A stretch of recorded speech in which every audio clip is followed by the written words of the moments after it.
going on. I got another great interview coming up. One of my basketball brothers, Tone Showtime Springer. But I just want to give a couple of updates. We got the event that's going on July the 10th at Kingston Park. It's the A60 softball reunion. We're doing a Thursday free haircuts for the kids in the community at a barbershop location that I will announce on a flyer. We're also doing a Friday night jersey party at a location that I will let everybody know. I'm looking at a few places. I'll be up there April the 27th. So I'll be doing my research when I get up there. Excuse me for being hoarse, but I was coaching all weekend in Austin, Texas. I took 3 of my teams up there, 6th grade, 10th grade, and 11th grade. So I took my boys up there, and we put in some work. We didn't come away with the chip, but they put in some work. That's more important to me. So to each and everybody, I hope everybody's still continuing to be safe, continuing to be healthy. Let me give a shout out to my sponsor, Phoenix Apparel, my boy Pop. What's up, baby? Can't wait to get some of that new gear. I'm representing my Nassau Community College. As you can see, that's what I'm repping, Nassau. See, I got my old jerseys in the background. Yep, Nassau. You see, I'm repping the old jerseys, home and away. A lot of people don't know if you ain't got your jerseys. You know, I played. I didn't just. They don't just give everybody their jerseys. So I got mine. So I kept mine with me. You know what I mean? So yeah, we're doing big things over here. So I hope everybody like what's going on with the A60 show. I need for everybody to subscribe to my YouTube channel, Chopping It Up with A60, please. For everybody that comes on to this show, please share. I would appreciate that. If you got any questions while I'm doing the interview, please ask. I'm sure Tone would not mind answering a few questions. Basketball related or whatever you want it to be, it doesn't matter. Tone's going to answer whatever he wants anyway, so it don't even matter. But we're all about fun. The segment today, my topic today is basketball, because that's what it's about. It's about basketball, and that's more than it's about. It ain't more than about anything else. We all have life. We're going to deal with that as well. We're going to tap into a lot of different things. I want to make sure I get a full blown of everything that he's talking about. Dave, what's up, baby? I see you already in the check-in. Yeah, get the word out, family. We're doing it, Dave. You know, I need all my basketball family to tune in, be at my event when I come up there. Yeah, I need everybody. You know how we do. I need everybody in the building. You know, my show is for everybody. You know, I'm not forgetting nobody. You know, we all came in. Mr. Ryder, what's up? I see you in the building. Favorite gym teacher in the building, Wingate High School. So, yeah, we're doing everything. You know, a lot of people get an opportunity to be interviewed. And I think we need to take care of our own. And I'm taking care of my own. I have an opportunity to interview people that I look up to and respected. And I have another person that I looked up to and respected and actually helped teach me the game. So I know my guys don't be doing a lot of interviews, but, you know, I'm putting them on the spot by doing it. So I really appreciate them for doing it. Yes, Miss Renee, thank you. I appreciate that. Yeah, they represent it. Jimmy, what up, baby? What's going on, man? I see you in the building. Oh, man, Jay, we go back from public school. I see you still locking in.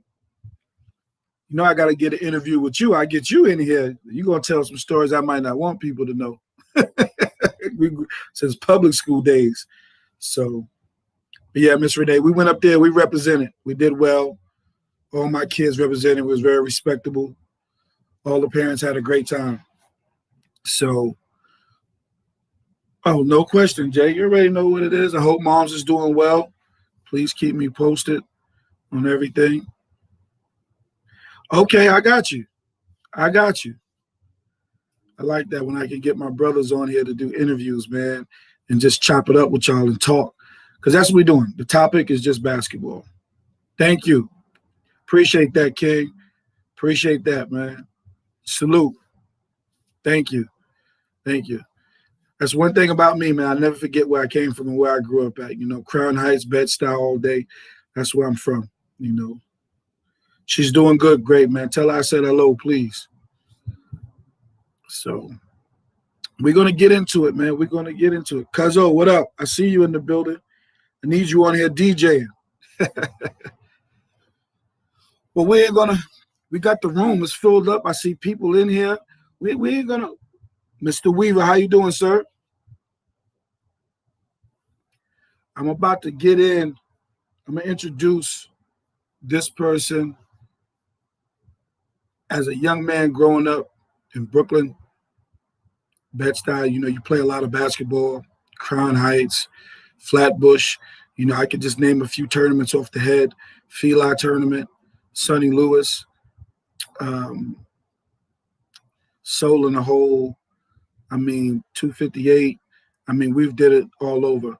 This man right here, we were friends before playing park ball. And then we became teammates in the park and on a professional level too. This dude took time out of every practice, every game to give me the knowledge. And I'm so appreciative to him. He don't even know how much I respect and look up to him, but you know, I'm very appreciative to him to what he's done for me. He's even put money in my pocket when times I didn't have money. The only thing that I think I regret more than anything is putting on that lotion in the locker room. And he taught me a new one, boy. We're going to talk about that, but he's going to tell you about that one. One of the funniest guys you will ever meet. If you can't take the heat, I guarantee you need to get out the kitchen because he's definitely going to cook you like fried chicken if you can't handle it. If you don't know who I'm talking about, the original highlight wheel, in my opinion, one of the best dunkers in New York City, one of the best athletes in New York City, Hall of Famer in my book, Brooklyn legend, my friend, my teammate, my brother, Mr. Showtime, Tone Springer. Yo, what's up, brother? What's up, my man? Hey, shout out to Brooklyn. Hey, home team. Everybody, love is love, man. Everybody, I hope y'all staying safe. I'd like to thank my brother Al for welcoming me to his show. I've been waiting to get a chance to do this, man. Hey, Al, what's going on, brother? What's up with you, man? You know, it ain't you if you ain't lighting up. I don't recognize you if you ain't lighting up. Yeah, man. You know, that last one, it went kind of fast. So, you know, I'm kind of working on that right now, though, you know. Okay. Hands free.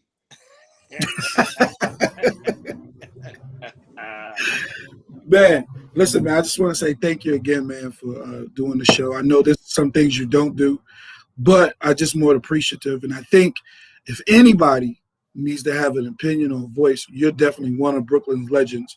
And I don't think you get the credit that you deserve. So I definitely want to give you your flowers and say salute to you, King. Well deserved. And thank you for what you did to the community and for basketball. Thanks a lot, brother. I appreciate everything, man. But you know, ever since you know me, man, all I ever tried to do was give back, Al. So that's all that made me happy, you know, trying to go back, teach somebody else what, you know, some of the stuff that I didn't know at their age. Maybe it'll help them, you know, be a better basketball player or even better, a better person, you know. So I just was trying to just help everybody try to stay focused, try to, you know, get to the main goal at hand.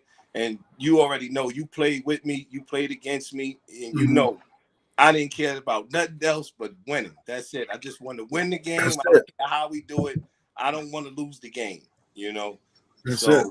And I feel like if I can teach you how to be a better player, and me and you have a better bond on and off the court, that's going to help us play better for each other.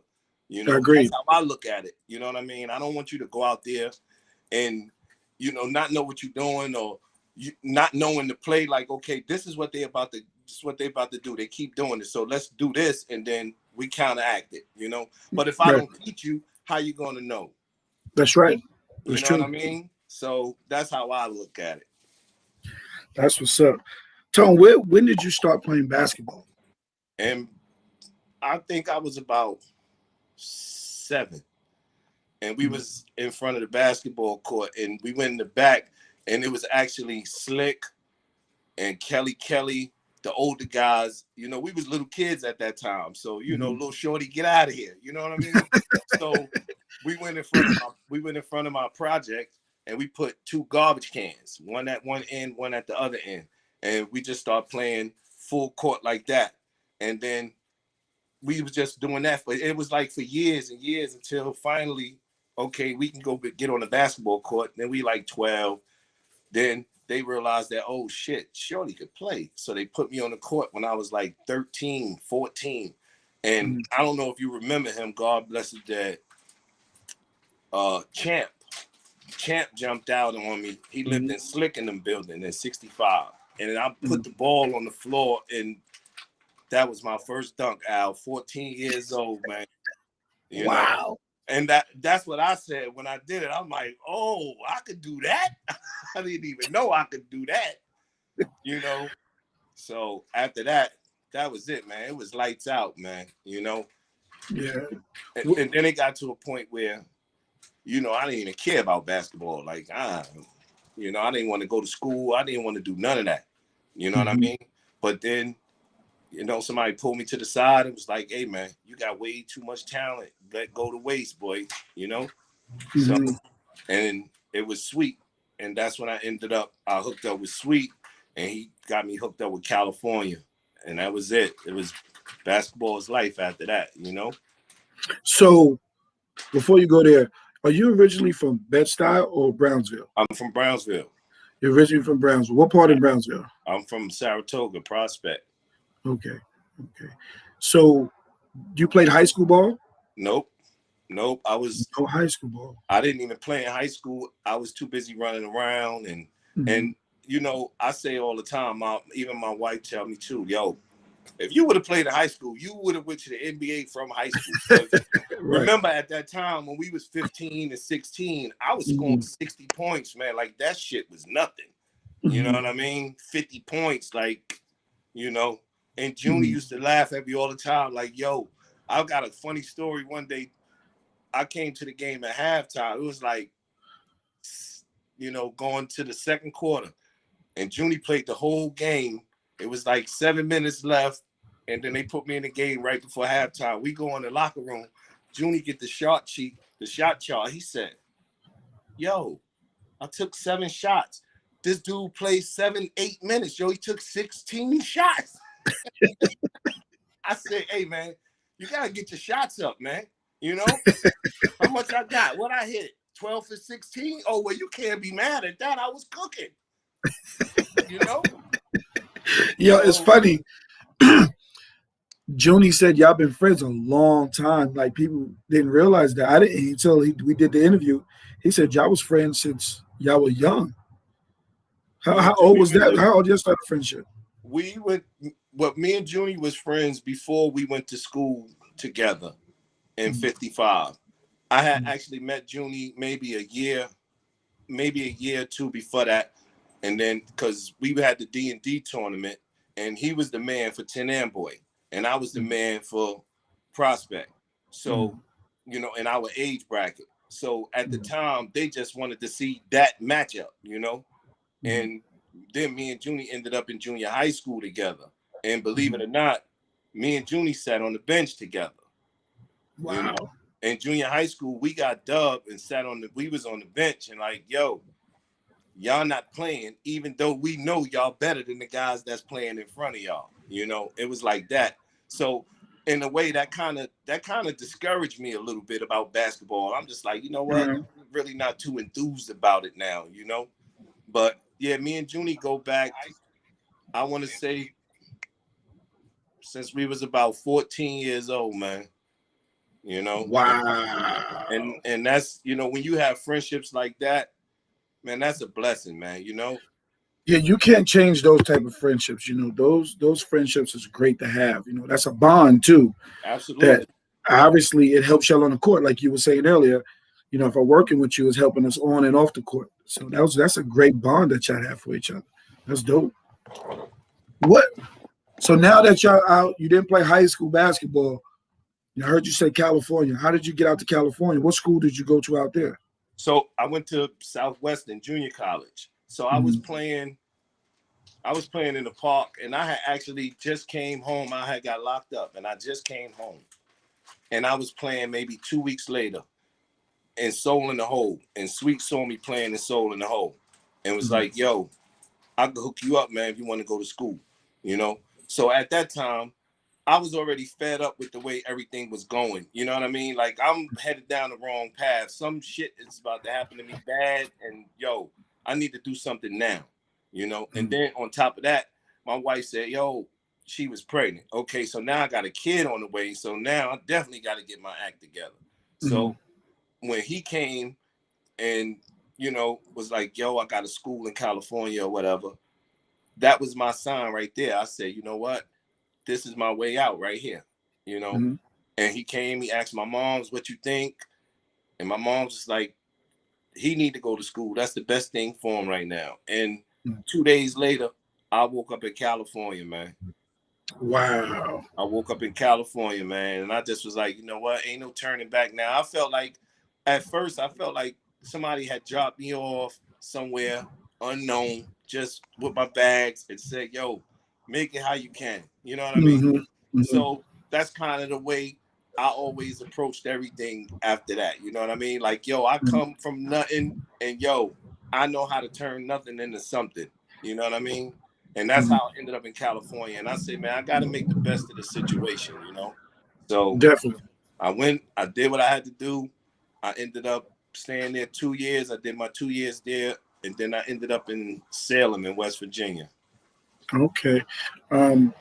Before we go forward, rest in peace to Moms, and I know she passed. Am I correct? I remember that. Rest in peace to Moms. Number one fan. She was your number one fan. You know what I'm saying? So definitely want to get that out there. So now you're doing that. You're at Salem. What's next? We played at Salem. I only stayed at Salem 1 year. Okay. And I told Junie, I said, I was there, and I would talk to Junie all the time. Junie was overseas at the time, and he would call me, you know, sometimes just to talk, you know, help me through, because like I'm away from home, like my kids. You understand what I'm saying? So you gotta have, you know, an outlet. You know what I mean? So Junie was like, he would always call right when I needed to talk to him. You know what I mean? Right when I was at the point where I'm about to say, man, the hell with this. He would always call and, yo, coach me through everything. Yo, I know you got a big game tomorrow. Yo, and we was rolling at the time, too. I think we was something like 13-0. Like, they couldn't beat us, you know? So Junie would always talk to me and coach me through. And then I say, yo, listen, if I don't win a championship this year, I'm leaving, because I only came here to win a championship, then come back and win another championship and go undefeated again. And then they're going to have to give me a shot. Right. You understand? So we made it to the Final Four, and then we ended up losing to Kibu in them at the time. They had Kibu and Michael Jackson, and yo, them boys they was stacked. The point guard was 6'7". So we lost that game to them, you know. And then I left. I went back to the school. I talked to Junie. Junie said, yo, I could line everything up, this, that, and the third. Boom. I left school after that year, and then I started playing with the Wizards. How did you get to the Wizards? I mean, I know that transition. Like, how did you get to them? Well, after Junie put the work in for me, right? So Rudy tells Tojo, hey, we got a new guy. We want to try him out. They said he could dunk. Let's see how high he could jump. So at the time, you know, I had a 50-inch vertical. Like, yo, I jumped out the sky, homeboy. You don't even know. Like, and I play real ball. I'm not just a dunker. So anyway, we run in the on top play. So Rudy tells Tojo, yo, just throw it up there. They said he could jump. And Tojo damn near threw it to the top of the backboard. And yo, I went and got it. And dunked it like this. I was looking inside the rim, and I ain't even dunk it hard. I just dropped it in like, yo, like that's easy, dude. You know? And then that game was over. Rudy made the call and said, hey, man, we taking him with us to Indiana. I was on the road. I was on the road after that, you know? How many years was you with the Wizards? I think I did about 5 or 6, and then I blew my knee out. Mm-hmm. I blew out my meniscus first, and then I came back. I was playing. I was strong as ever. Like it was no problem. And then, like 3 years later, I blew out my ACL. So that kind of sidelined me right there, man. Put me down for a little while. I was never the same after that. But your game changed as you became, instead of the high flying, you became the post up jump shot shooter. Right. So right. How did you get the name Showtime? Where did you get that name, or did it come with the Wizards, or was it somewhere else you get that name from? Actually, you know, my name was Anti-Gravity. You know, at one point, I got that name in West 4th because I jumped to the top of the backboard and dunked on what's the dude from the Brew Crew? You remember the Brew Crew, the big sexy? Oh, yeah, the big dude. Big sexy. That's what they used to call him. So I put one on his head. And they cleared the court. They cleared the outside, everything. Dude said, they don't even run on the court in West 4th. And then that's when Speedy said, man, every time he come around, it's Showtime. And boom, that's how I got the name Showtime. I didn't know you was Anti-Gravity before I got it. Yeah, they used to call me that in West 4th and Soul in the Hole. But, hey, love is love. Like I said, if you can't, the torch is all about passing it. If you ain't going to pass it down, there ain't no sense in holding it, Yeah. Right. So you can't hold it forever. You know what I'm saying? Mm-hmm. Hey, yo. Yeah. So, you remember, I still have nightmares about this, yo. So I know he still do. So, Al, I know you interviewing me, but just answer one question for me, man. Okay. How did it feel when you jumped over that 7-footer in North Carolina, man? How did that feel, yo? Because you jumped over him, knocked him out the air. He fell down. He was hurt and everything, man. So, how did that feel? Was that not exhilarating? I dunked on a lot of 7-footers, so I'm just saying, I want to know how it felt to you. You got to remember, come from Brooklyn, there's a lot of pressure, and especially who you playing with. I got you I'm going up against every night. We're not just doing the show. Right. Because there might be nights where you throw that ball off the wall. I can't do that. You know what I'm saying? You get on a break, you might do a windmill 360. I'm not doing none of that. I'm little, so I got to go over the top. So the way I caught the big dude, he just didn't think that I could do it. And remember, my legs was fresh. I'm playing baseball. So when I got an opportunity to do it, I said, you know what? My thing also was to make my guys happy and make those people in the stands happy. So when that ball went up and I did it to him, I was like, Lord have mercy. Did I just do that? Yo, but to me, I just walked away from it. One of the best dunks I've ever seen in my life, man. And I used to do some crazy shit. But yes, like I said, man, what good is the torch if you're not gonna pass it down, man? So I said, okay, I'll take Showtime and Anti-Gravity. That's Al, So yeah. But I kind of like Showtime anyway, because it fits me, you know what I mean? But it was that's exactly what you did every time I watched you play. And we're gonna get into that, the Harlem Wizards and all that. But let's move up a little forward. Let's talk about the Duncans Delight games. Oh God! I think I talk about the scoring those. Oh, your man, hold up, High Rise is in here. He called you Lil Rise, Boosie. what's up, brother? He said, "Do you remember Chicago?" Yeah, I remember. Yeah, but yeah, Al, I think I still got the scoring title for Duncans Delight, man. So how I got in that tournament was Junie. Again, it's always been Junie, man. That's one thing I can say about Junie. Junie always did everything he could to protect me and keep me safe, man. And if that meant taking him to this basketball game from over here where he's at, then that's what I gotta do. You know what I'm saying? Right. And because it was days I used to tell him, nah, man, I ain't playing no damn basketball. He would literally make me go with him. Like, nah, you going. So come on, let's go. So the first time he brought me to Nike One is the first time I played in Duncans Delight. So we got down there, and Uncle B, the first thing Uncle B says is, hey, man, pull your damn shorts up, because, you know, I used to always have my shit sagging. So he like, yo, you can't get up and down the court with your shorts hanging off. I said, watch me. So we play the game. The game is over. The game started, right? So then he tells me, yo, every dunk is 3 points. I said, what? Wait a minute. Nah, you bullshitting me, man. He said, nah, every dunk is 3 points. Yo, Al, I think I had 20 dunks that day, Al.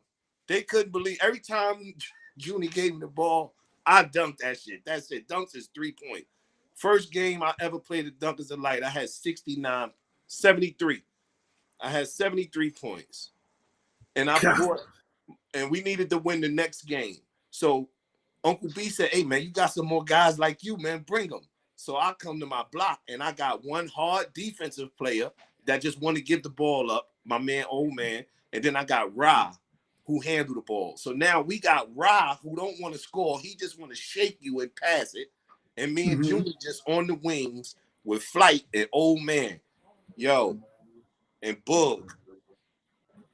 Yo, they had nothing for us. So we walk in the park, and dude say, yo, I'm telling old man, come to the game.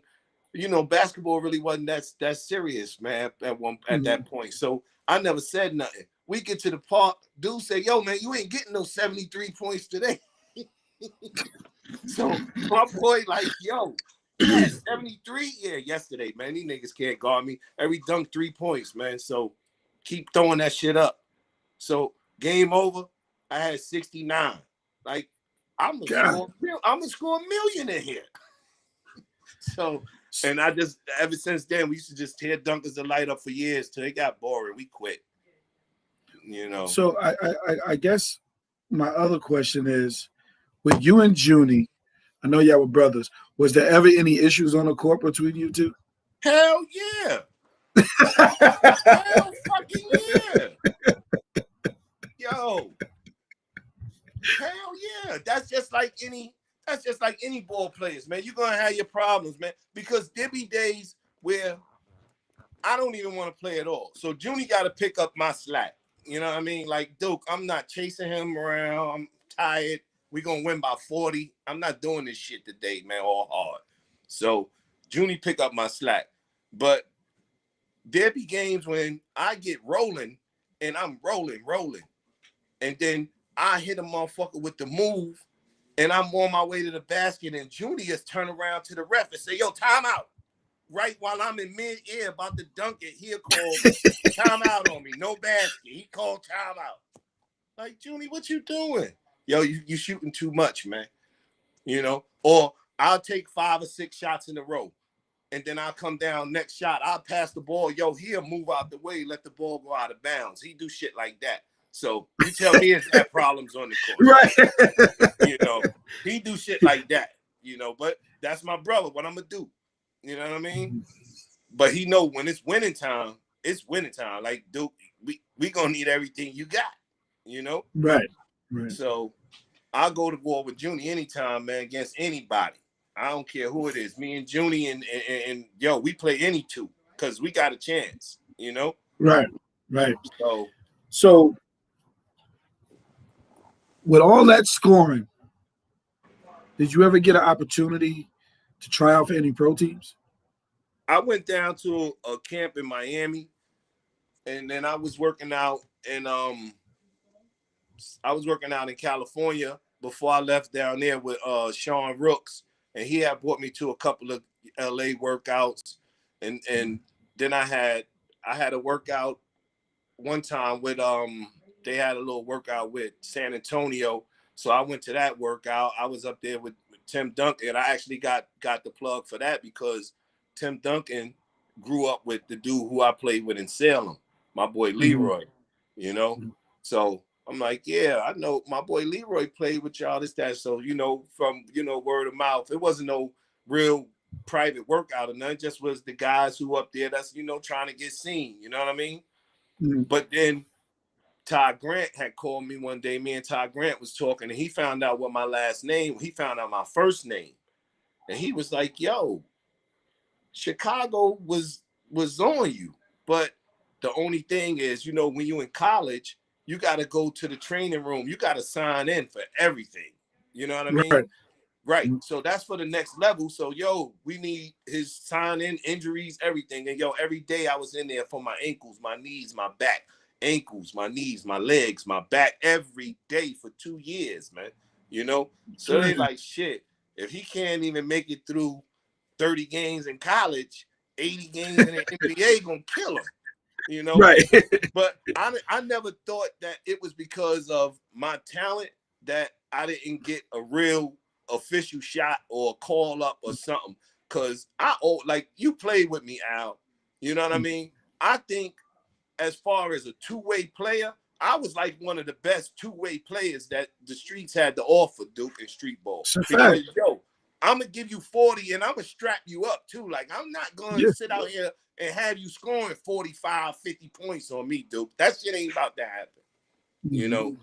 So that's a fact. I always looked at myself as a you know, or like if Junie, like sometimes Junie don't want to play no defense, but he gonna bust your ass on offense. All right, so this is what we gonna do, June.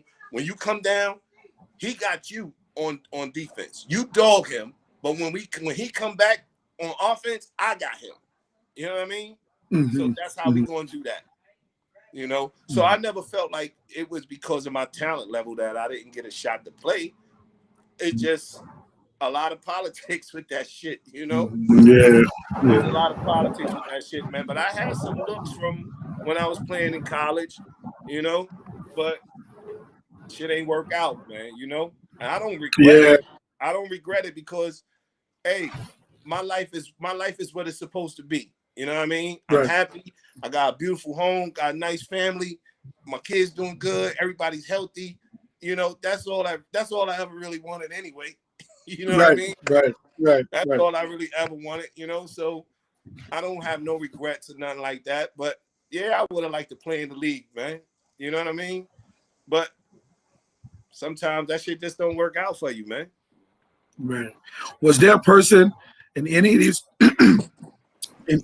tournaments you played in, because I know your mentality when you walk in the park or the gym. Was there anybody on the other side you knew that you had to go at, like you had to get ready for? You had to get, you know, like, yo, if you knew you was playing against, perfect example, if you knew you was playing against Kenny Kings, you knew you was ready? You know, you didn't think twice about it, or what? Did you just see it just like it's a regular game? I'm gonna tell you like this, man. Anytime we had to face Kenny Kings, I would be home at night like this. Tomorrow is, you know, because tomorrow you get to show your shit, buddy, against them. Yo, I ain't talking about a team with just one good player. We talking about, yo, he got a starting five, and yo, he got another starting five coming off the bench. You know, so get your shit ready. Hey, Dan, you in the house at 9:30? Yeah, Kenny Kings tomorrow. Because first of all, it's not even so much about the basketball, all right? Because he got talent, we got talent. It's the mental that you got to get ready for. It's all the yelling and shit Kenny gonna do at the refs and all that shit. You understand? You got to get ready for. You know what I mean, Al? It's not so much the basketball game. You got to get ready for you going to Bed-Stuy to play against a Bed-Stuy team. I mean, you from Brownsville. They already don't like you. You know what I'm saying? They already don't like you. So what can we do to win these niggas over and let them know that we official? So every time we would play them, yo, it's a hard game. And before you know it, Brownsville got respect in Bed-Stuy. We come in Bed-Stuy, sold in the hole. They like, oh, y'all playing? Oh, shit. They packed the park for us. You know what I mean? But Kenny Kings, Buck Wild, Ice-T. I mean, here's a lot of teams, man. The list goes on and on, man. New York City had a lot of good teams, man. I'm talking about before they started putting all them teams together to, mix and matching and taking them to Rucker and all of that. You know what I mean? You know how many times we try to put Nike One in Rucker? Just Nike One. Like, we ain't getting no outsiders, no none of that. We gonna go up there with what we got and show them. And they would never let us in, man. Wow, I didn't know that. Yeah, they would never let us in as Nike One, man. They wouldn't do it, man. But, so that's why me and Junie, you see, we always played with different teams. You know what I mean? That's crazy. Yeah, man. So, how did you feel about playing in the Rucker? How did you feel about playing in the Rucker? I only enjoyed it a few times I played. Like, I didn't like it when I played with Tommy Hilfiger, but I had a good time when I played with Team Tyson. It was, we had a super crew. Me, Junie, we had Alamo, Shane, the list goes on, man. We had Rasul, get on up, we had Mel Tinsley, Skip the Malou. Like that team was fucking sick. You know what I mean? And then they jerked us at the end, the last fucking game before the championship. They jerked us against Fat Joe and them. And Fat Joe had Lamar Jones, Charles Jones, and they jerked shit. He cheated. He called like 3 fouls on me, man. Like the last minute and a half of the game, So, you know what I mean? But it'd be like that sometimes. But I enjoyed it, and I had fun when I played with A-Train too. When we played with Lord Finesse, that was fun. That year was fun. So how do you feel about? Because Brooklyn, we go everywhere to play ball. Yep, we go everywhere. Absolutely. How do you feel about the guys from Uptown never really coming down to us? Do you think they was intimidated by coming to Brooklyn? I wouldn't say intimidated. I just think that when it came to basketball in that era, Brooklyn got a better chance at going up there and hoop and leave and chill and then leave with nothing, no problems, no nothing. Then say like in '98, if an Uptown team were to come to Brooklyn and kick our fucking ass, like it's gonna be a problem before they leave, man. You know what I'm saying? Yeah. Right, but it wasn't like that up there, Like, I'm from Brooklyn, and me and Junie went and played in Coney Island. And we was playing Coney Island for the championship. And I tell you no lie, they surrounded the park when they thought we was going to win. Like, y'all can't leave. The shit was crazy. He said that. The shit was crazy, man. They said, and then the shit was so funny because it's going down to the wire, Al, and homeboy scored. It's like 50 seconds. So we get the ball. I score. We go back up 1. They come down. They scored again. I'm like, let me get this nigga Junie take the ball and threw that shit out of the back.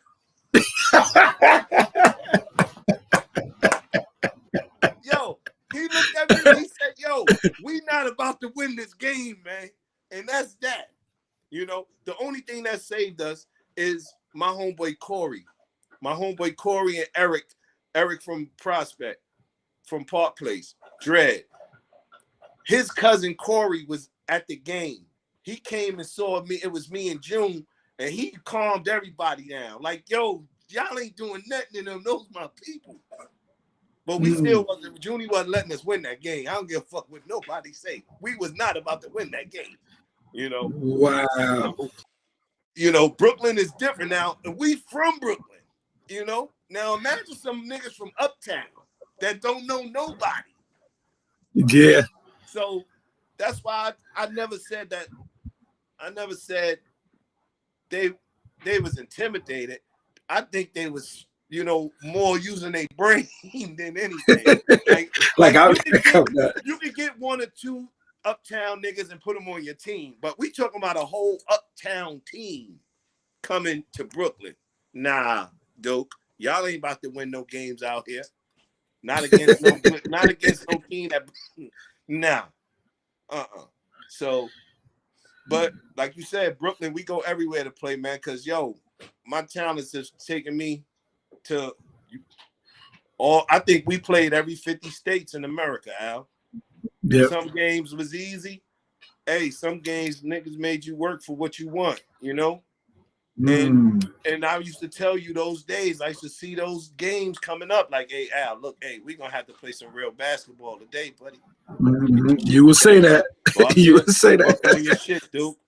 Get ready, because, they're going to play for real for about 7 minutes until we up 20, and then they're going to quit. You know? Let me see if you remember this game. We was in North Carolina. You was the showman. It was me, you, High Rise. I think we had Ice-T with us. And all of a sudden, you told us, yo, man, y'all ain't got to do no dunks today. I got it.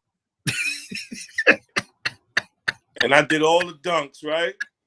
Because I think we was on the trip, and y'all been dunking for the whole trip. I got y'all today. I'm gonna do all the dunking today, dude. And you was doing the show. You doing the show. The Duncan Showman. And you was doing the show. And then you was like, all right, I'm done. Y'all got it now. After about 7 or 8 dunks, I was good. All right, y'all got it now. Y'all can have the last 4 or 5, and we good. Right. I think the one that got me the most is when you used to throw it off the wall. See, you gotta explain that dunk, Al, because a lot of people that's listening right now, when you say throw it off the wall, they used to seeing somebody throw off the wall, they come off the wall, boom, land, bounce, they catch it. No, we're not talking about that. We're talking about throwing it off the wall. I'm talking about throwing it from the 3-point line as you running, throw it, it hits the wall and comes over the top of the backboard. And then you catch it and dunk it in mid-air. Never touch the floor again. I used to do shit like that. Remember, Al? Yeah, facts. No, I'm co-signing that. I'm co-signing. Hey, I'm co-signing it. Yo, Lamar Jones. I was talking to LJ a couple months ago. LJ say, remember in Soul in the Hole? You jumped from that. Remember that yellow piece of paint? Right in the middle, right by that, before the free throw line. On the right-hand side, that one little strip of yellow paint. He said, you jump from that shit, dude. Hey, man. I remember seeing your chest above the rim. Yo, Al, you want to hear a secret? This is between me and you. Don't fucking tell nobody I told you this shit, man. I can't jump this cell phone. I can't jump this cell phone right now. Me and you both. I can't jump this fucking phone, dude. But it's all good, man. We have fun, man. That's all that matters. You have fun, made some money, you got to travel for free. You made 1 million fans. The kids love you. You taught some kids. Like that's all we ever. Sometimes it's not all about making it to the NBA. You know what I'm saying? If that's not the path that God set for you, then by all means, you're not going. You know what I mean? That's a fact. But if you have the skills and the tools to teach as you learn, then your mission is being accomplished. Because really, that's what you was put here for, to help and teach. And I feel like that's what we were doing. You know what I mean? When we used to go to them schools and we speak to them kids and tell them kids to stay in school and stay off drugs and don't be a bully. We wasn't just saying that because, that was part of the job. This is what you got to do to be a successful human being in life. You understand? You're going to need an education. You're going to have to go to school. And on top of that, you can't just go around picking on people because, that's going to make you look weak. Basically, to me, that's what I get out of it. You know what I mean? Like what you going through at home that makes you want to come out and bother everybody else. So that's all we ever wanted for the kids, man. And I enjoyed that part of the road, Al, because as like I said, I played with the Wizards for 6 years, but I did show basketball for 20 something years. You know, after the Wizards, I still was into entertainment basketball. And for me, like it was more about going to the schools and teaching and talking and trying to give a kid a better light on life. You know what I mean? Because some of them kids they have it bad, you know. But if you give them a little hope, a little motivation, inspiration, that's what them kids need. You know what I mean? So yeah, you're not gonna reach everybody because a lot of them don't want to hear what you got to say. But if you can reach one person that day, you did your job, man. You know? I know you also played with, Court Justice. We played together with that. You played with the Magic Masters, my homeboy Jay. Those are my guys over there. What was it like playing with different organizations? Was it still the same? Nah. Every excuse me. Every organization is run differently. You know, but to put it in perspective, when you on the road, it's basically run the same because we on the road, they home. You understand what I'm saying? We out here, we got to look after each other.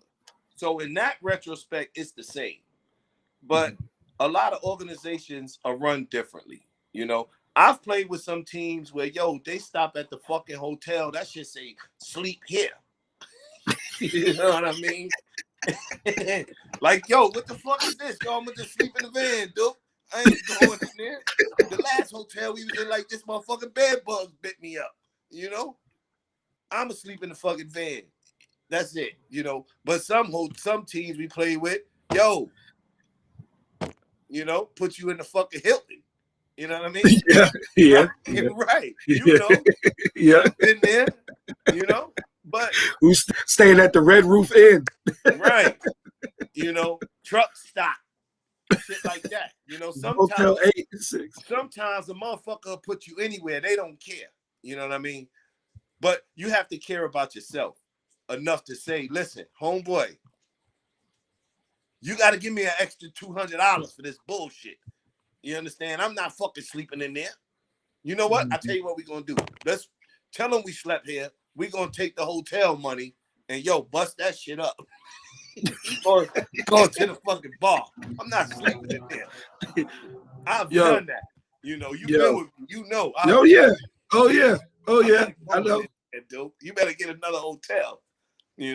So some organizations are run better than others. But like I said, when God put you in a predicament, that's what you got to do. This is what you're here for.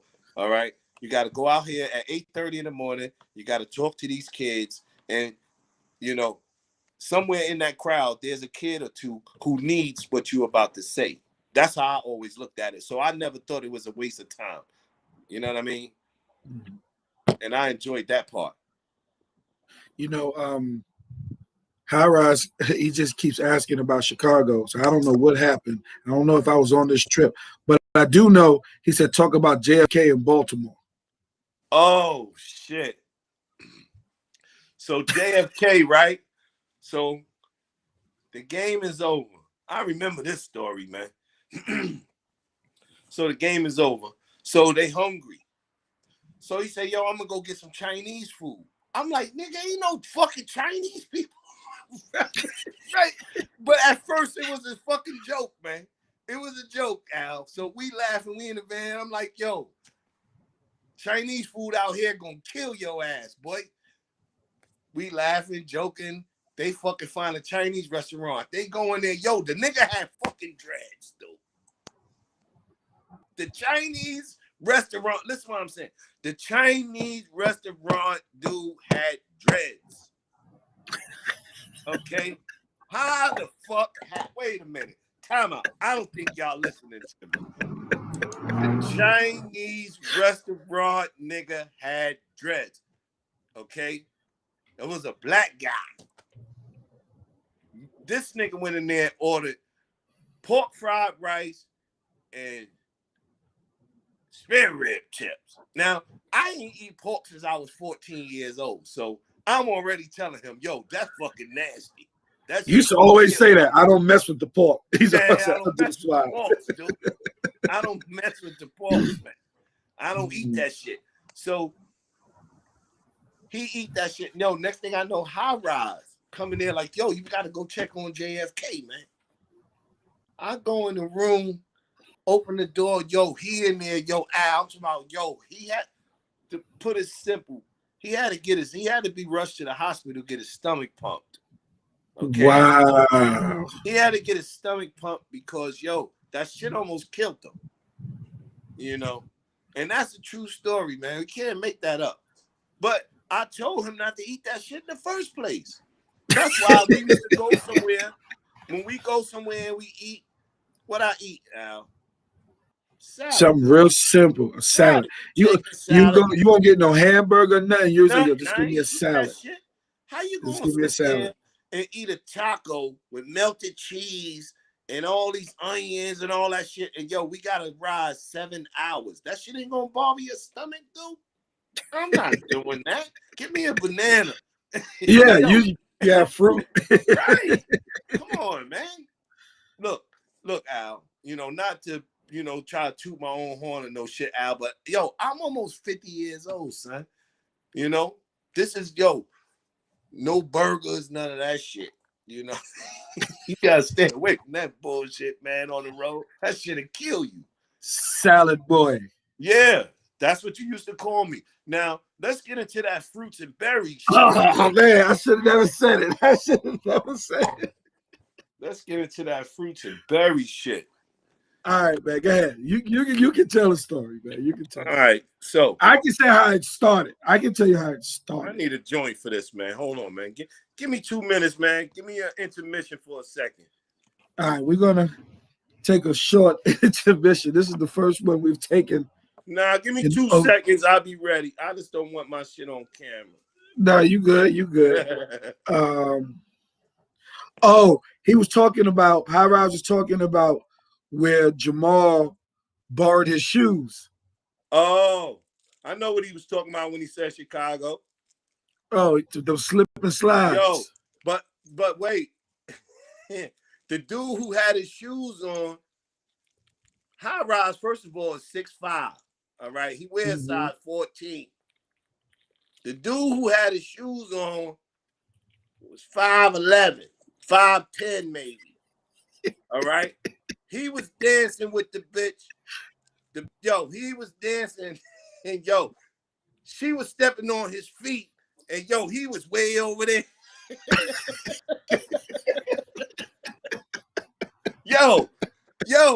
Because when homeboy said, y'all can't get in, you gotta have shoes.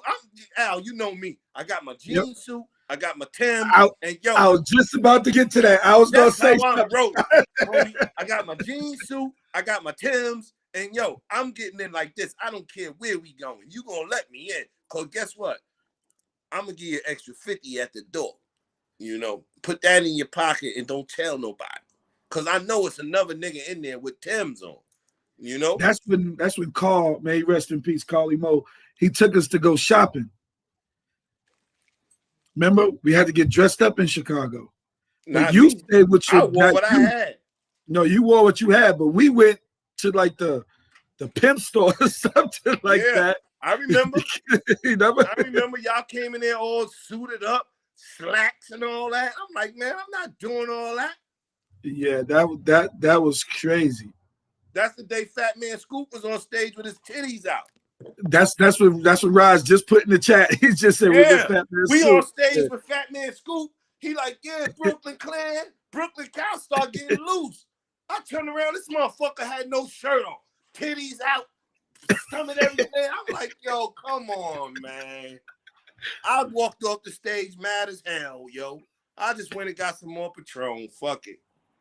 Kenny said, what's up? Kenny King said, what's up? Yo, Kenny, man, I love you, brother. One of the toughest teams that I ever. It's like Kenny went home and fucking prepared for the matchup against us, man. While we was at home, like, okay, we play Kenny tomorrow. Open up the rest of them 40s and shit. You know, Kenny was home preparing. That motherfucker was well prepared. You know, that was Kenny. Yeah. That was Kenny. But see, Kenny had more talent than most can deal with. You understand what I'm saying? Yeah, that's a but fact. If you got a team and you got 3 guys on your team that can consistently score to keep up with these guys, you got a chance. Because they putting up 120. I'm gonna tell you that shit right now. They giving you that buck. Yeah, you need at least 100, 105 to beat Kenny, man. Because them motherfuckers, this nigga coming to the park with Sheldon Jefferson, Booger, fucking Corey Williams, Lamont Jones, Charles Jones, Kevin Simmons, Keeble Stewart, Booby. I mean, come on, bro. You cheating, man. You know, you cheating. Let me tell you something. Boog is one of my favorite players ever to watch. Him and Lamont Jones. I fucking love watching because Lamont Jones, man, yo, he's such a professional. He bust your ass professionally. And then quiet too. He shake your hand after he bust your ass. He shake your hand like a gentleman. You know, that's how good he is. You know, or back then how good he was. You know, him and Charlie. But Boog is my favorite player. So they say, yo, we got a game. Boog called me, yo, we got a game today. Oh, we're playing over here, such. I come in the game. Yo, by the end of the first quarter, Kenny and the niggas, they up 40. Like, yo, I'm leaving. I'm not watching this shit. They're gonna win by 90. You know? That's what Nike One used to do. Like, I asked Judy the same question. I don't know how you dudes was drinking and smoking and then be up at half by 40. From drinking and smoking. We couldn't feel nothing. Judy said he don't even remember half the stories. No, he don't. He did tell me one story about, I think, being out by Ebbets Field and y'all was in the van and nobody couldn't go home.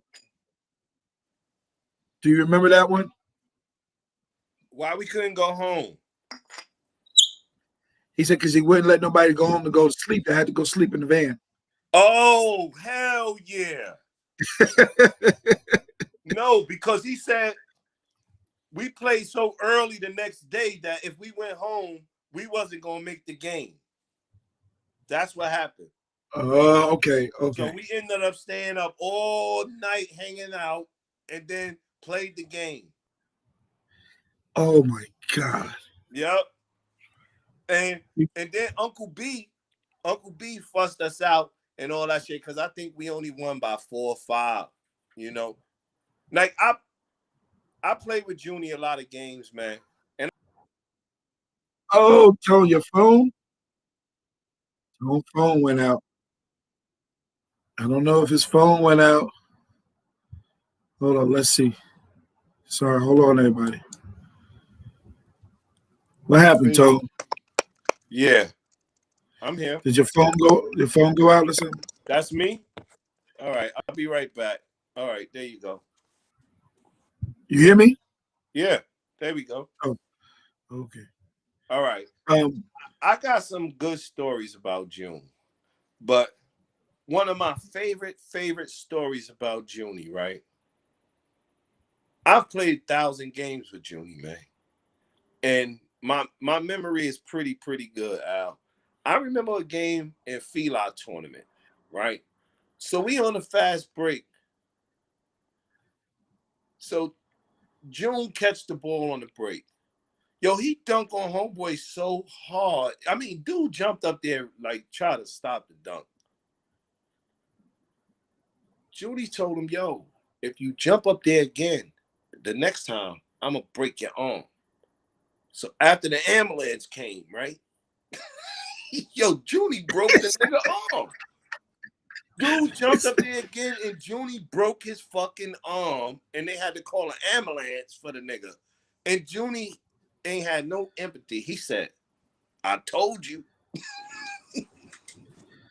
Yo, that was some too disrespectful moves, man. Nah, that's one of Junie was a problem, man. You know? What's the name said? Y'all used to have an initiation to drink with y'all. Melvin Pat said that. Yep. Got to see how much booze you could.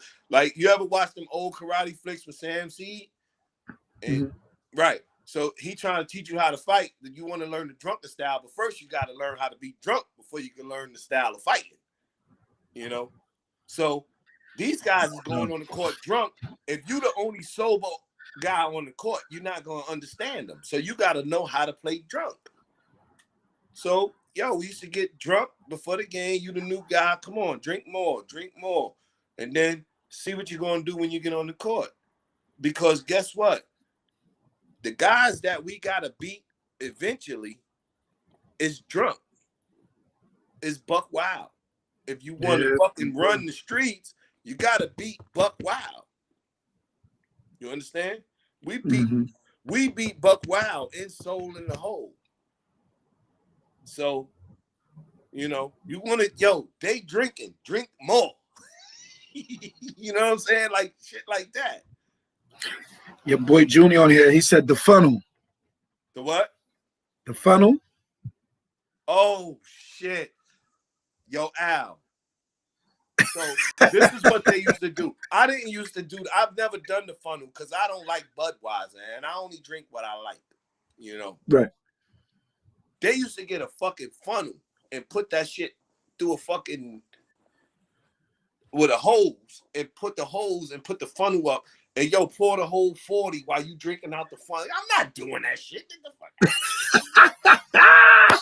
I'm not doing that shit, dude. What's wrong with you? You just trying to blow my stomach up, nigga. Doing Lemon, what up, baby? I see you in the building. Man, Nike won. Yeah, y'all was different, man. Lemon, what's up, baby? June is in, tabbed in now. Yo, Lemon, Junie, yo, Bugs, my boy Legs, Kings, Legs all my is guys in here. watching. Yo, shout out to all my niggas in Brooklyn, man. Yo, I love you guys. We had some serious battles, man. Hey, I'm glad it was y'all, man. If it was going to be anybody, I'm glad it was y'all. I learned a lot from you guys. And, yo, I appreciate everything y'all did for me. Hey, Kenny Kings, in another lifetime, buddy, I'm going to be on your team next time, Duke. Because, yo, I played with the other team. And now I'm going to win some championships with you next time, Duke, in the next life, Duke. So make sure you put me down. I'm coming down. I'm going to be down with Kenny Kings, man. No question. Kenny said, Lemon said, we love you back. Facts. Yo, hey, but Lemon. Yo, Lemon. Yo, my guy. Hey, Lemon. Yo, remember Lemon. Yo, remember we played in Howard together? Uh-oh. Oh, shit. Yo, Lemon, I'm not even going to say nothing about nothing. All I'm saying is this. Yo, remember when we played in Howard together? Okay? Yo, son, I remember me and Lemon went one time a whole half. Yo, every time I did a dunk, he did a dunk. I did a dunk, he did a dunk. I hit a three, he hit a three. Yo, but we was on the same team, Al. Yo, that was awesome, man. He said highlight reel. He said highlight reel. Hey, man. Hey, Lemon, man, I love you, brother. It's been a pleasure, man. That's my guy, Lemon. Always protect. We gotta have a nice reunion one day, man. Everybody get together, man, and everybody coming together and have a good day, man. You know, because we had some good times and we had some battles, but at the end of the day, man, we all brothers, man. Everybody got love for each other, man. You know what I mean? Facts. Well, you know, I'm doing a softball reunion, so I might add a basketball reunion to it too. See if I can get everybody to just come on out. You know, just show some support. I'll come out. I mean, I ain't playing, but I'll come out. No, I know. That's what I'm saying. So I know you want to talk about the fruits and berries. Oh, shit. So the way that happened was, you know, one day I ran out of lotion. I was with my daughter's mother. And Denise, she said, hey, you just lotion. It was cran apple or something. We're about to play basketball. This motherfucker came out the like he trying to sum it up all nice and shit. We about to play basketball, and this motherfucker came on the court smelling like watermelon raspberries and shit. Like, my nigga, what the fuck are you doing, dude? We about to play. You know we about to play against 17 guys, right? Like, hey, you smell like fruits and berries, man. You smell. I must have dogged him for about a week. It just so happened we had like a 10-day tour when he did that bullshit. So I cut his ass the whole trip. Like, nigga, you smell like a fucking fruit salad. You know, you was killing me the whole week. You made me change my lotion, dude. Hey, and that lotion was that Victoria's Secret lotion. Hey, do not know what it was that. Hey, man, you know what fucked me up? You know what fucked me up, though? When we was in North Carolina and you came in there and was like, yo, let me get some cologne, man. I said, oh, so you ain't got no more of that fruits and berries. Yeah. You was using, I think you was using Juke. You was wearing Juke. Nigga, fuck out of here. Me and A-Train, we had Nicole Miller. Nigga, we was fucking. It was something else. Miller. You had another bottle too, like it was green. It was a green bottle. That was Gaudier, dude. See, I did. It was Gaudier. Yeah, see. Gaudier, Nicole Miller. We was wearing the good shit back there, dude. Rod Strickland put us up on that Nicole Miller shit though.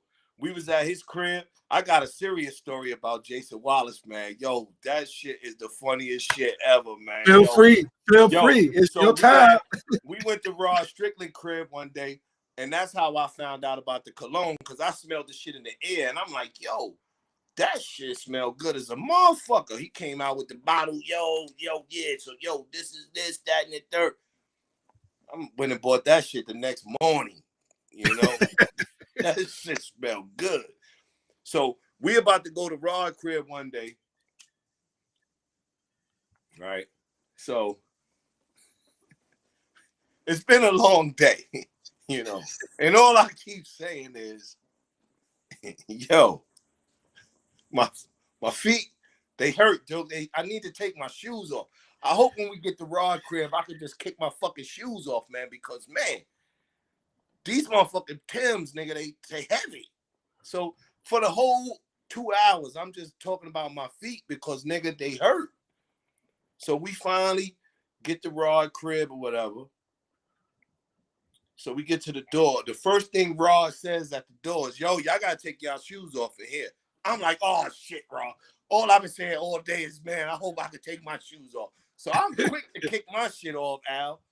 Yo, this nigga Jay Wallace took his shit off, man. That motherfucker had a hole in his sock that big, man. That nigga whole heel was out. I said, man, we going to this fucking millionaire house and you got the raggedy ass socks on. Boy, they your fucking boy. You ain't learned no manners, bro. Yo, you know me, Al. I cut his ass. I cut his ass so long till Ross said, stall him out, Joe.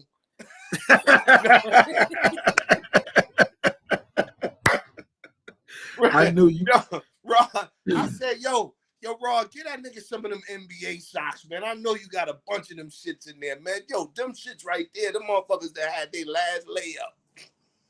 Oh my God, Jason Wallace. Come on, baby. Yo, come on, Jay Wallace. Yo, every time I see A-Train, man, he tell that fucking story, man. A-Train, my guy. I just Shout out to A-Train last week.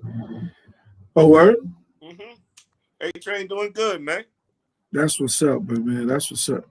Oh yeah, Tone, you talking about your foot. Every time we used to fly somewhere, you say, all right, now, I don't want nobody to get close to me. But every time we get up in the air about 3,000 feet, my feet get swollen. That gout. Yo, remember that shit? Yo, Al, you was with me one time, right? And you saw that shit, Al. When we got on the plane, my sneakers was a size 12. When we got off the plane, them shits was a size 9. All right? Something ain't right. These motherfuckers too small now. All right. So that's when I realized that, okay, something is happening with my ankles and my feet and shit, because when we get off the plane, I can't put my fucking shoes on, you know. But now I fast forward 20 years later, I realized the whole time I had blood clots in my fucking legs, Al, in my legs. Wow. So that's what stopped me from playing basketball. You know what I mean? Wow. Didn't know that. So that's what it was the whole time. And once you get to the altitude, that's when my shit would react. but we was young and athletic then. If I do that shit now, it might kill me. Yeah, that's what you're saying. Wow, I didn't know that. That's why I got to stay on the ground, man. That's why I can't jump no more, man. I stay on the ground, man. Do you think, because, you know, we got a lot of basketball guys in Brooklyn, you know, but I think guys like a Lemon, you know, guys like a Trey Diggs don't get some of the recognition that a lot of the guys with name get. Do you think that should that change, or should we just keep acknowledging our brothers that's, you know, like how we do now? I think when basketball come up, when they do like all of them shits on Facebook and they pick guys, this guy, that guy, this guy, that guy. Mm-hmm. I think sometimes guys have stuck in their head who they already want to put out there. You know, not saying that they forgot about the other guy, but they want to put the name that they have in their brain out there like that. You know what I mean? And I don't care. It is what it is, Al. Niggas know what the fuck I did to them. Okay? Niggas know what the fuck I did to them.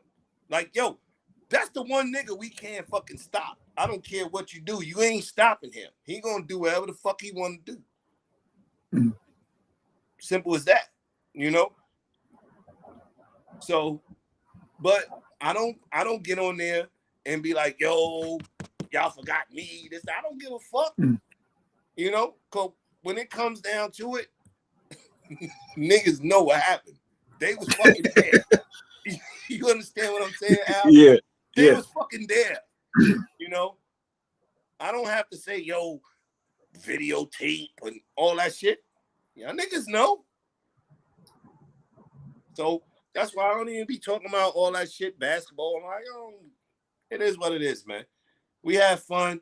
We all competed. And to be honest with you, that's what I miss the most. Just competing. Right. You know? Just compete. Just being out there, just fucking competing, throwing elbows and shit. And yo, that's the shit I miss, Al. And a nigga thinking he gonna get a layup and yo, knock him clean on his motherfucking ass. And then help him up off the floor. You know? Yeah. Cause that's what niggas used to do to me. That's what I used to do to them. Hey, sometimes you get in a little of this shit too. Like, nigga, back the fuck up. But they ain't gonna do nothing to you. But that's your boy. You know that nigga for 10, 15 years. Y'all ain't gonna fight over basketball. Right. It was about the competition. That's just a man being competitive. Boogie said you and Junie are so much alike. I agree. I agree. The only thing different about me and Junie is I play defense. That's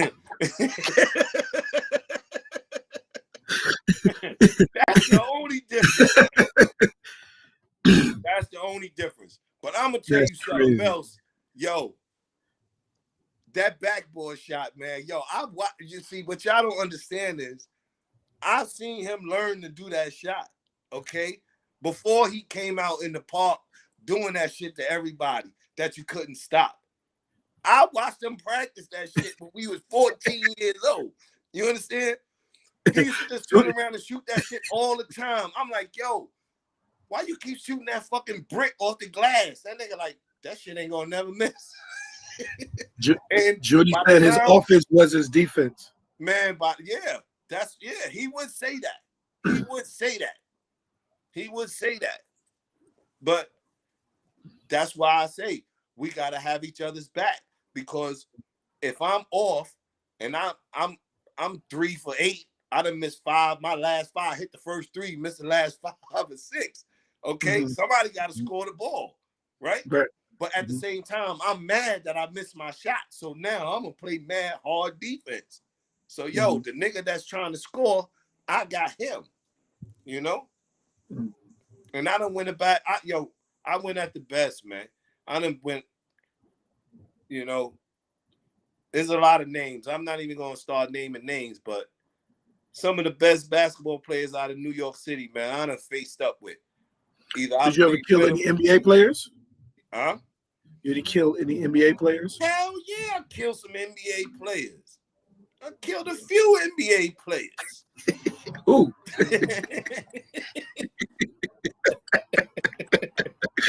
The fuck? Yo, I remember they brought start with Allen Houston. They brought Allen Houston to Nike Pro-Am. So I came to the game. I was playing with Team Tyson and Rucker. I'm late. All right. Second half. So the first half, everybody who started, but the second half, I'm the only new guy. So everybody like, yo, I got you. They getting who they had when the game started. Because it's the same starting guys. It's the same 9 guys. I'm the only guy who's different. So Allen Houston standing there by himself. True story. That motherfucker said, who you got? I said, motherfucker, I got you. And you got me. And don't fucking run. Yo, I gave that nigga 21 points in the third quarter. Busted his fucking ass. Wow. True story. Quickly. I'm playing in Miami. They sick James Posey on me. Get him off me, man. He just want to reach and foul. I already know his game. Couple up fakes, 2, 3 of these. He gonna be out the way. I gave that motherfucker about 7, 8 straight baskets. You know what I mean? Remember when I used to tell you? Remember we used to play against Jay Wallace and them, and I used to say, yo, if I ever catch you and Sean Black under that fucking whistle, I'm gonna bust y'all niggas' ass. Straight like that. How many arguments you heard me in the van with them niggas? Like, y'all niggas ain't nice. Y'all niggas ain't good. Caught the motherfuckers. Remember, I said, yo, hey, Sam Worthing. Hey, Carly Moe. We play Jason Wallace in them next week. Yeah, everybody come to the game. Everybody be at the game. Don't miss the game. Yo, what's his name? Andre, Big Dre Reyes. Big Dre Reyes called me and said, yo, man, I came in Hunter College, man, and I got there. When I walked in, you hit 9 straight baskets, yo. Who you was mad at? I said, oh, that must have been the day we was playing Jason Wallace. Wallace did talk a lot of trash, too. Yo, I bust them niggas' ass so bad. Yo, coach put them on the bench. They ain't even play no more. These niggas off of me. Fuck out of here. This the best you got? These niggas is corny. I bust these niggas' ass every day in practice and workouts. Dope. These niggas can't guard me under no whistle. I had about 45 that day. Okay? Get these niggas out of here. That's what we used to do, though. A walking bucket. That's you. Hey, a walking bucket. Hey, Al. It's one thing. See how me and you used to hoop when nobody else out the locker room yet. Me and you, we are the only 2 on the court. Yeah, let's go at it. Right? Mm-hmm. Yeah. Mm-hmm. I know that I can beat you off the dribble. Or basically put you on the block and post you up. Okay. Mm-hmm. I know I could do that. You know you can hit me and go right by me. You fast. Ain't nobody else on the court. It's just us 2. It's too much space. That's easy. So this is what we gonna play. You get 1 dribble. Now you got to work on. Now you forced to work on your jump shot. Mm-hmm. You know what I mean? I remember they didn't do that. They didn't play like they. You know what I mean? Come on, dope. I remember those workouts like it was. I tell my kids I coach right now. I said, dude, the workouts that I went through, y'all wouldn't last. I said I had to be physical. I had to learn the game at the same time. I said, man, but those 1-on-1s, 2-on-2, 3-on-3s before Wizard games, that shit helped. Every time we got in, man, Al, go sit in the corner. That shit made you better, didn't it? Yeah, it's a better player. It made the game easier because now I'm not just dunking or going to make a layup. You'll tell me, Al, I'm coming down the court, go to the corner, I'm gonna pass it to you, get ready to shoot. My jump shot got so much better just for us working on 1-on-1. You know, when I met you, you didn't even have a fucking jab step. No. You didn't even have a jab. I said, Al, if you could shoot and you jab him, he already know you can jump, so he's scared. Once he stepped back, yo, work on this. Pong. Now you could shoot. Now you could jab him and step back and fake, and he jumped. Now you got a clean dunk. Ain't nowhere in the picture, you know. But the best part about it was you was actually watching me and Junie and learning, you know. And then you start watching Speedy, and I said, "Oh shit, his defense done picked up." So then you start learning how to play better defense. That's what it's all about, Al. You there, you not learning. We like, what are we accomplishing? We just out here. But y'all were good veterans. Y'all gave information when I asked questions. You know what I'm saying? Like I said, I know you guys. I can have a conversation with you guys. You know what I'm saying? And this is before we got there. So it was easier, you know? And then when it became learning, I'm like, look who I'm listening to. These are the guys that I grew up watching. Yeah, I'm going to listen to my guys. You couldn't be no average Joe. You know what I'm saying? But I enjoyed the ride, Al. Oh, no question. What did he say? You did the Adidas commercial, didn't you? Yeah. Who you do that commercial with? If you remember. Me, the Jamaican dude from West 4th, Socks. Who else was with us? It was me, Socks, Was Charles Dinkins in that joint? Mel Thompson, Charles Dinkins.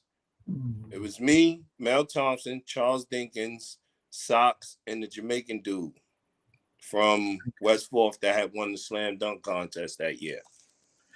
How did you get commercial? It was decent. Yeah. Nobody never noticed that was me out there in the commercial though, because I wasn't the guy dunking at the end.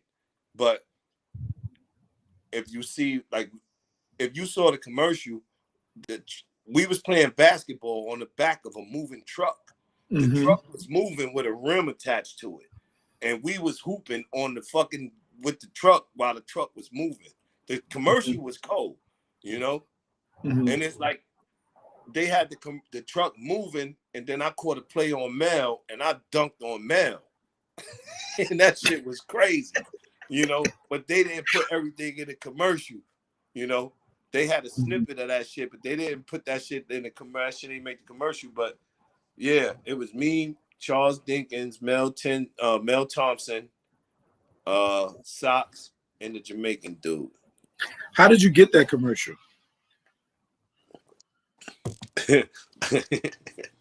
So you know, Junior is my right hand man.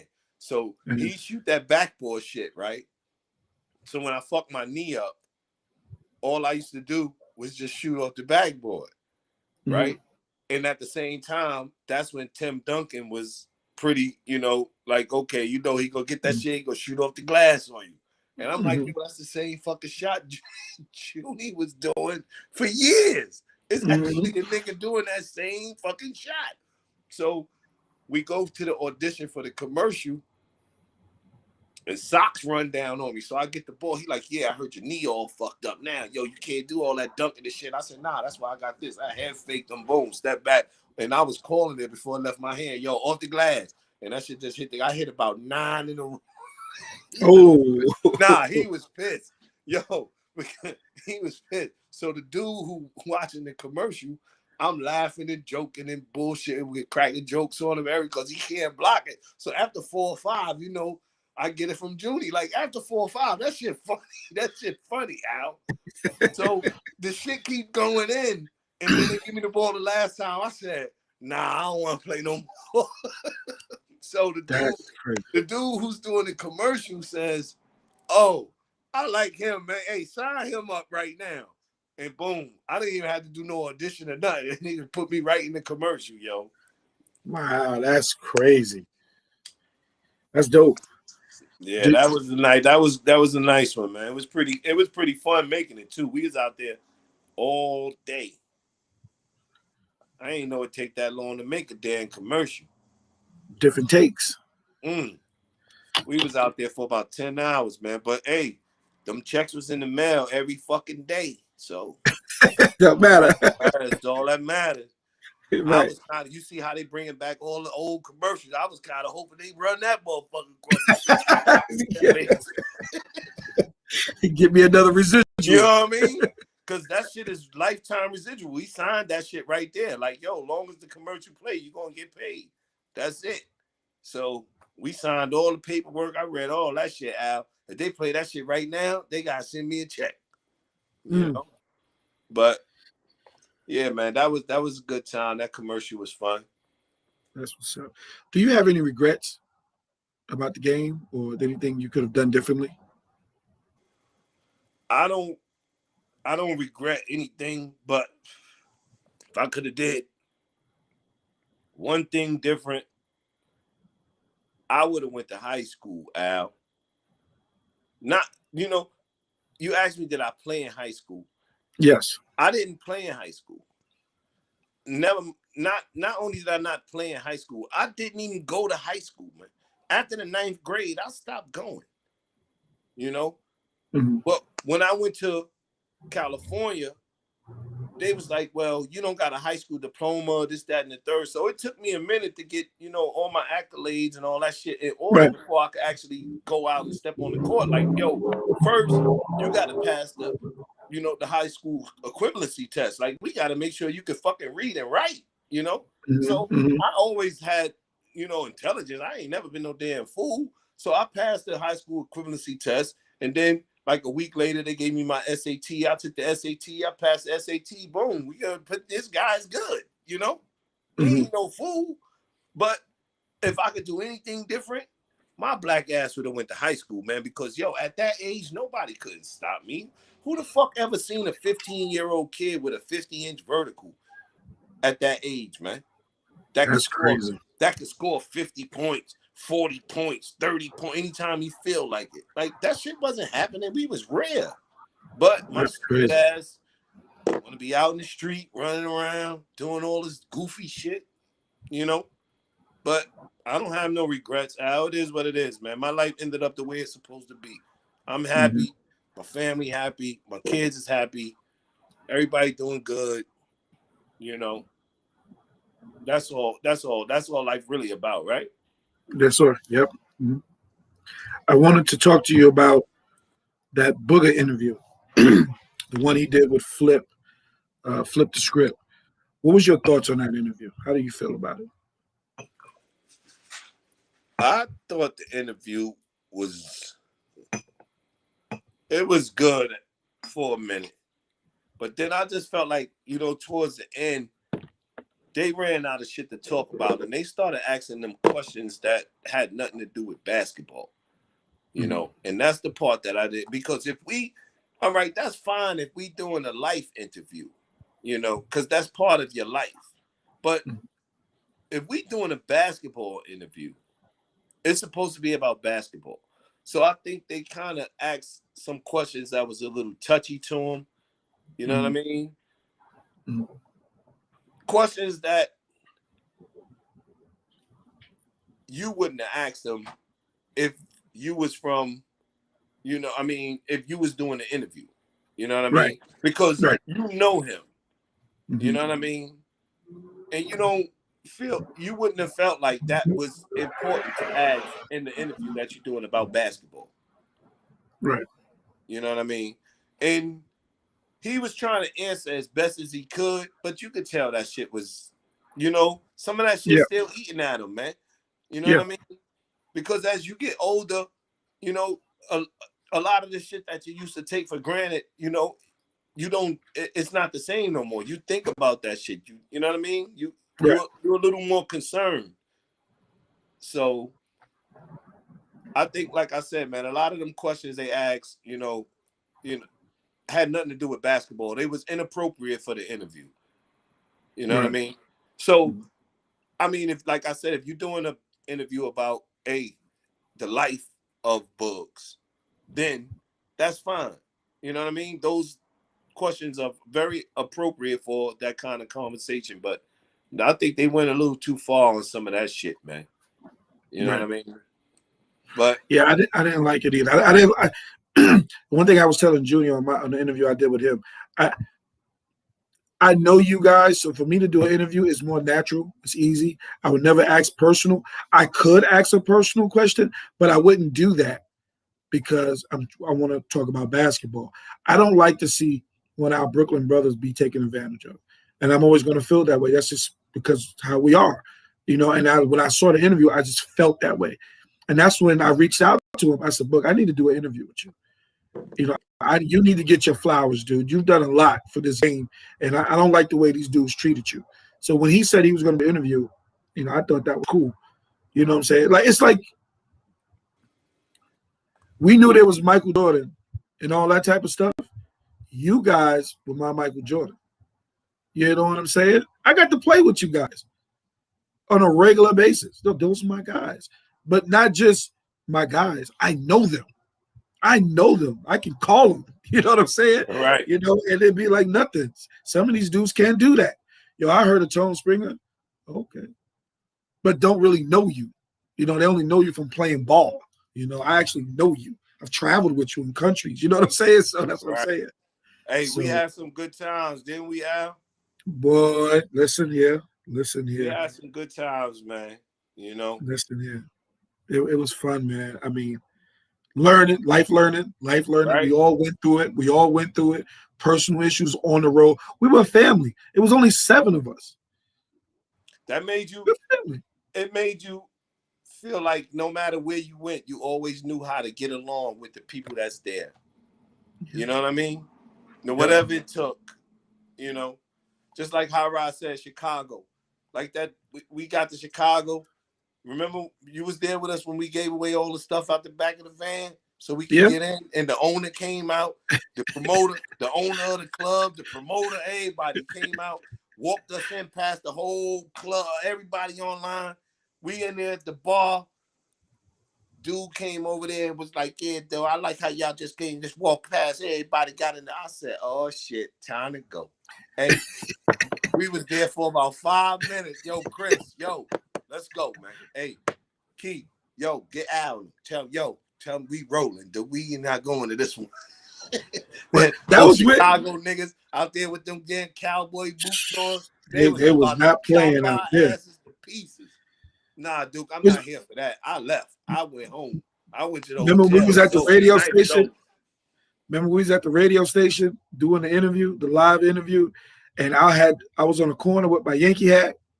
I had it to the back because, you know, I played baseball, and the dude walked up to me and was like, "What set you claim?" Uh-huh. He about to tear your ass up. Hell yeah. He about to put the beats to you. You know? Yo, you can't be, that's how it is. If you don't know where you at, you understand what I'm saying? Well, I took that Yankee hat off so fast. You fucking right. Throw that shit in the garbage. I ain't down with nobody, homeboy. Nobody, I'm good. I'm not even from here. Right. I ain't about to dial here about no bullshit I ain't got nothing to do with. But like I said, that teach you how to get along better when you go to these different places. Like, you can't just be going into these niggas' towns thinking you just gonna kick back and nah, Duke. Who these guys? Go over there and ask them some questions, you know? Nah, we ain't nobody here. We just here to play basketball, homeboy. We traveling around the world, you know. Drinks on the house. Hey, everybody. It's on us. We got it. Right. You gotta spin up your friends, man. Spin up your little per diem. Right. But like I said, Al, I wouldn't trade none of that shit, man, because we had a good time. I learned a lot. You know, I met some good people along the way. You know what I mean? And it is what it is, man. You know? Definitely. I think Chicago was when we started drinking the Coronas with grenadine. That was you. I don't like all that red. You always told me you drink that sweet stuff. But that's what they was doing out there. Up liquor.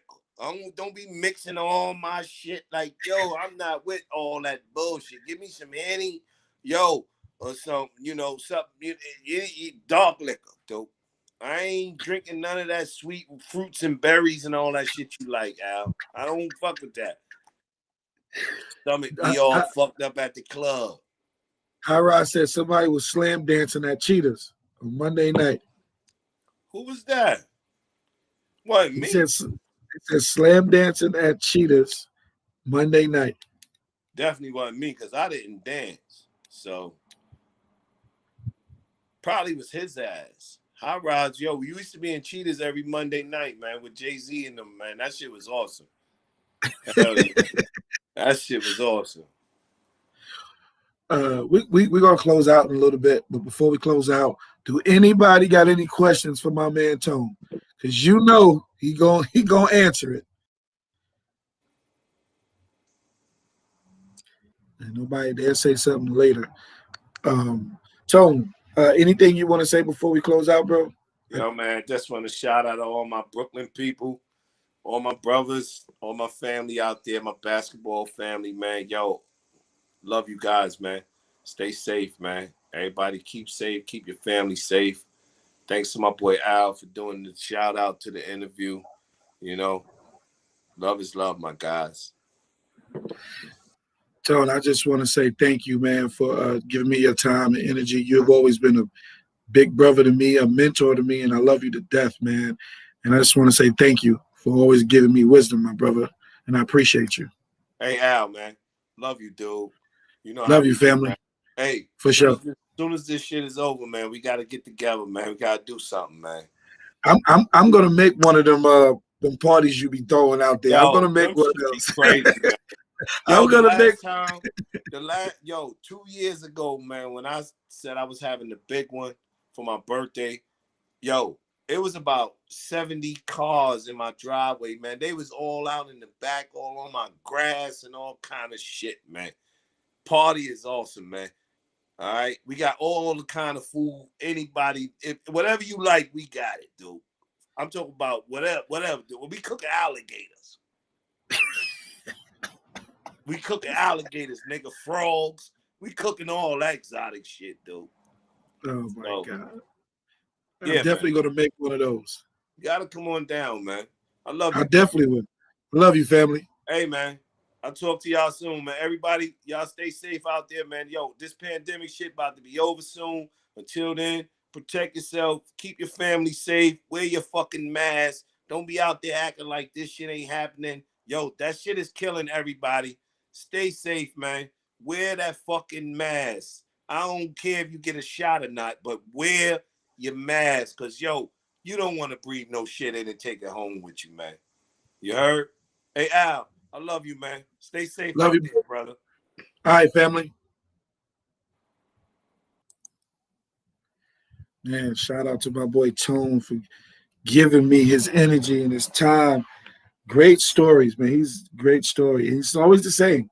You know what you're gonna get with Tone, boy. He gonna always say what he say. And he don't care how you feel about it at the end of the day. But you know, he put in a lot of work out there in those parks, on the court, off the court. And that's a brother for life, always been a brother for life. So I'm glad that he was able to do that with me. Everybody that tuned in tonight, thank you. I appreciate it. Please subscribe to my YouTube channel, Chopping It Up with A60. Also, when you get a chance, please share and like this video. Please share, like this video. And we'll go from there. I see some more chats coming in the box. Who's up in here? Matthew, what up? I see you, Matt. Matt, hit me up, Matt. Hit me up. To everybody else that's on here, like I said, we're going to have some more interviews. We'll do another one on Thursday.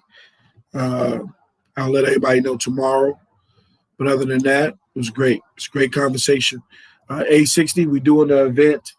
July 8th, we're doing a free haircuts in the community. On the next July 9th, we're doing a Jersey party. And then July 10th, we're doing Kingston Park A60 softball reunion. So I definitely need all my basketball family to come out to that. Maybe we'll do basketball versus softball in the game, in the softball game. Maybe we'll set that up. But other than that, everybody continue to be safe. Continue to take care of your family. Continue to be blessed because every day is not promised. Peace and love. See you soon. A60 out.